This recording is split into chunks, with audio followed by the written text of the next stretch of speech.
Slovenia, and we were going to take the train down to Croatia, and the train stopped.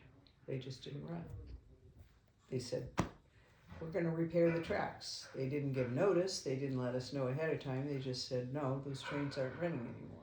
Well, we didn't have a car, and they wouldn't let us rent a car where we were because they didn't want us to take it into another country. So what we did was we found a train that got parked just to the border of the other country. We crossed over the border and we rented a car and we drove the rest of the way. Wow. So those are the kinds of things. Another time we were in Greece, and the ferry that was supposed to take us to the next island only went every 3 days. And so we were waiting for the ferry, and they said, oh, they ran out of gas. They're not coming. No. So we went and got a hotel room, and we showed up at the ferry terminal the next day, and we waited, and we waited, and we could see the ferry. It was all the way across the bay, right? And we said to the people at the ferry dock, are they going to come over here and pick us up? Yeah, don't worry about it. They will. They'll come over and pick you up. And we said, are you sure? And they said, oh, yeah, don't worry about it.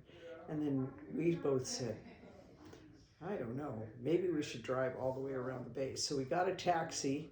We drove all the way around the bay to get onto the ferry. We got onto the ferry.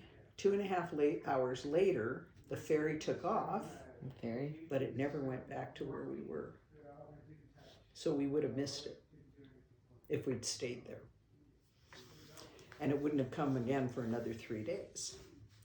So that's the kind of thing that happens all the time when you're traveling. So especially when you travel in poor countries, where they don't have as much resources as the United States.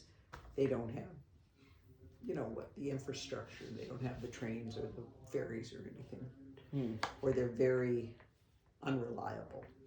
One time we were traveling between France and Germany.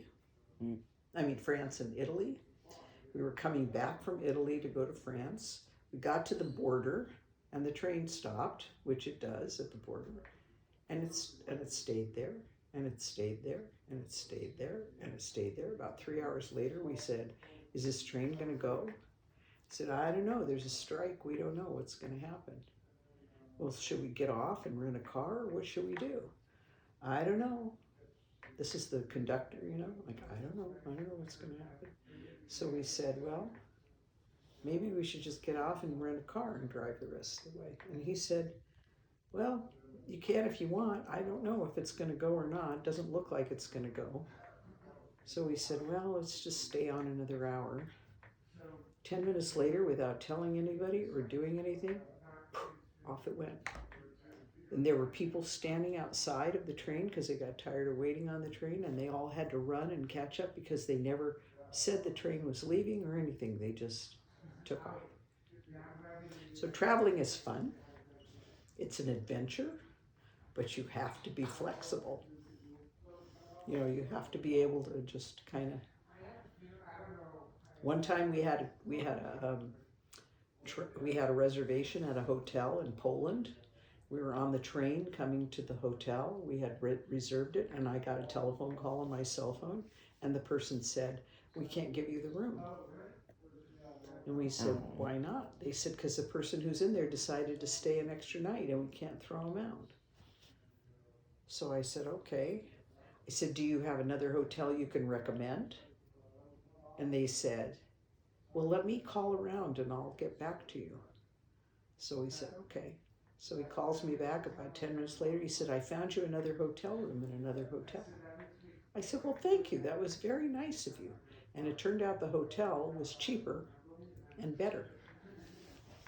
So you never know what's going to happen. So you just got to plan and then be ready to unplan or replan. So we always say you got to have a plan B. If you don't have a plan B, you shouldn't travel. So it's fun. It's more fun if you travel with somebody. Like Grandpa's a great traveler, and I trust him. And he likes to travel with me because I don't get upset or excited when things, you know, I don't get mad or hurt or upset or cry or anything. I just say, okay, well, now what? Now what are we going to do? So it's fun. Nice. Thanks. You should travel sometime.